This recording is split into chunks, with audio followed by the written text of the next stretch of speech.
Là, quand vous scrollez, vous regardez les choses plutôt passivement.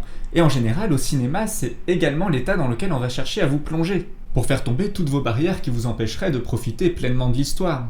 Seulement, quand un film s'intéresse pleinement à la question des rêves lucides, et donc par la même occasion à la question de se retrouver en activité dans un lieu où règne normalement la passivité, et ben est-ce que ça changerait pas un petit peu sa façon d'être mise en scène? C'est ce que l'on va voir avec Waking Life, un film de Richard Linklater que vous connaissez peut-être pour sa trilogie des Before, ou encore pour son film Boyhood qu'il a tourné sur une douzaine d'années.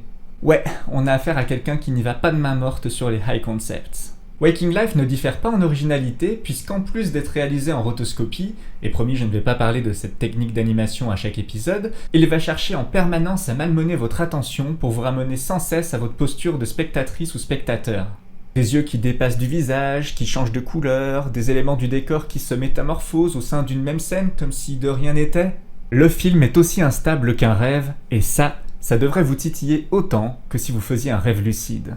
D'autant plus que, et ça rend hélas le film encore plus difficile d'accès, son rythme est super lent. Et ce n'est pas tant un défaut que cela parce que justement, notre conscience va se retrouver titillée dans un cadre qui se veut soporifique, comme, encore une fois, dans les rêves lucides. En plus, l'auteur en profite pour parler de plein de sujets super deep, philosophiques, tout ça, que l'on ne pourrait pas traiter dans un temps plus rapide, mais qui font que le film doit vraiment être réservé pour un moment privilégié où on saura rester concentré. En tout cas, moi j'espère ne pas vous avoir trop endormi non plus, et si vous êtes encore un petit peu lucide à la fin de cette vidéo, n'hésitez pas à vous abonner.